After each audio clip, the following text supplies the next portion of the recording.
What is going on, you guys? This is the Q-Bone here, and as you can clearly see, I am wearing teal and black like a Duval cat because I am here to talk about the Jacksonville Jaguars. We have made it to the divisional round of the playoffs, ladies and gentlemen, and believe it or not, the Jacksonville Jaguars are still alive in the playoffs. I doubt many people, including Jaguars fans, expected that, but yes indeed, after defeating the LA Chargers in a historic comeback, the Jacksonville Jaguars advance on to Kansas City to face off against the #1 seed Kansas City Chiefs. The Kansas City Chiefs are one of the most explosive offenses in the league this year.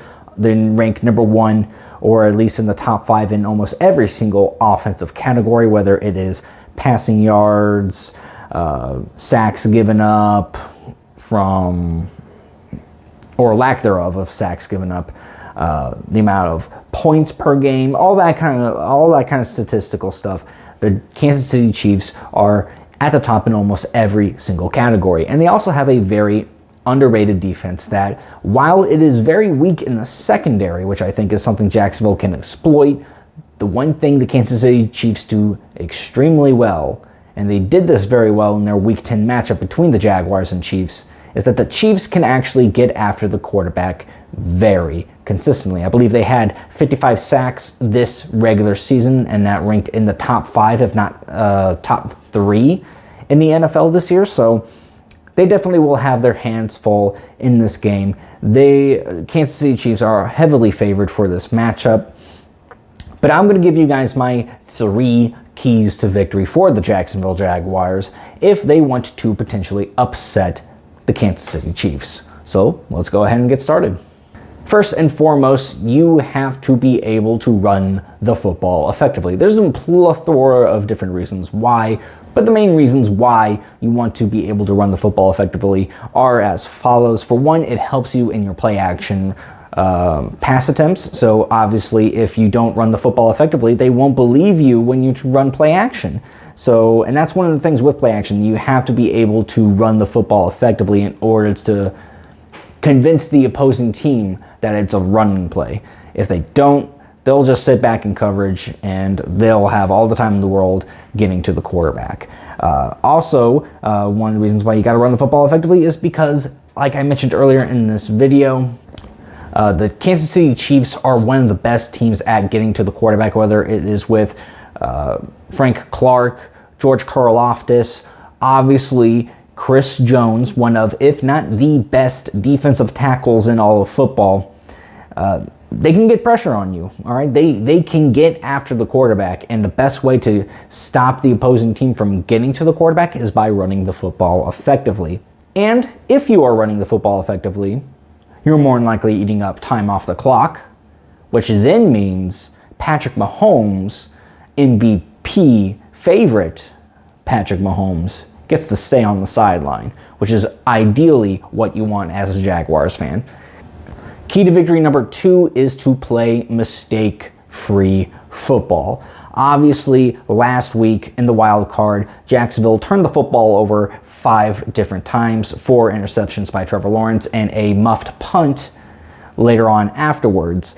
But not only that, the last time these two teams played each other in the regular season, Jacksonville was +3 in the turnover differential. And even still, with that positive turnover differential, Jacksonville still lost that game.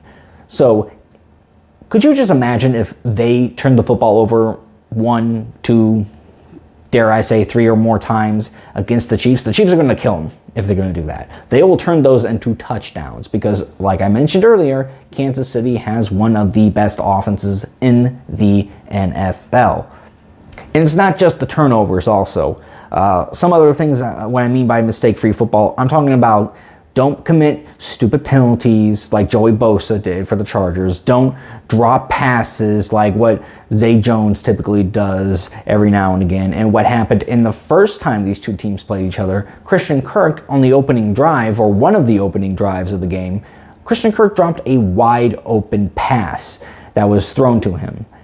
And that completely shifted the momentum back to Kansas City's favor, and to me that's where it started to go super fast downhill for Jacksonville in that game. And third and final key to victory that I have written down for the Jacksonville Jaguars is that they have to get after Patrick Mahomes. Now, this is sort of the part of the video I can pretty much feel confident that they can do the first two things, which is run the football effectively and play mistake-free football. I feel confident that they can actually do that because they've shown that they've done that in this regular season. However, getting after Patrick Mahomes is going to be their toughest task that they have to do in order to win this game. And I say that because the Chiefs not only are a team that doesn't give up a lot of sacks, I think they've given up the third fewest amount of sacks this season. Patrick Mahomes is extremely good at evading pass rushers and improvising in the backfield and buying enough time for his receivers to get open. And he has obviously that great rocket bazooka of an arm that can allow him to throw off platform with ease and accuracy. It's not easy to get after Patrick Mahomes. However, if you are able to do it like the Cincinnati Bengals did in the AFC Championship game last year, you're going to have a good shot of winning that football game. And coincidentally, even though in the regular season as a whole, Jacksonville has not been very good at getting to the quarterback, over the last 5 regular season games and in the playoff game that they had against the Chargers, Jacksonville has been doing a much better job at getting after the quarterback. I feel like I'm a broken record saying that because I feel like I've been saying that for weeks now. They've been doing a much better job at getting after the quarterback. And Josh Allen, the outside linebacker, defensive end, edge rusher, whatever designation you want to give him, he has been a huge factor into that because I believe in the last 6 games that they have played now, he has had 5 sacks and a forced fumble, obviously a fumble recovery, return back for a touchdown. He's going to have a big game along with guys like Trayvon Walker, Arden Key, Roy Robertson Harrison. All those guys are going to have an unbelievable game if they're going to have an opportunity to get after Patrick Mahomes. Simple as that. And now I'm going to give you guys now my prediction of who I think is going to win this game between the Chiefs and the Jaguars. I kind of go back and forth on who I think is going to win this football game. My head is saying Kansas City. My heart is saying Jacksonville. It's very difficult for me to choose. Obviously, I'm a Jaguars fan. I'm going to obviously root for them to win this football game this weekend. And I'm very optimistic that they can actually pull off this upset, believe it or not. But I have to admit it. All right, I have to admit, I picked Kansas City to go to the Super Bowl when the playoffs started. All right, I picked Kansas City to go. So that kind of means they're going to win this game if my prediction is right. So I do have the Kansas City Chiefs winning this game by a score of 31-23. I feel like that's a realistic score outcome for this matchup. And with that, folks, you have reached the end of this video. I hope you all enjoyed. Please don't forget to leave a like, comment, and subscribe. And I will see you guys in the next one, hopefully celebrating a Jaguars victory. Until then, take care. Go Jags.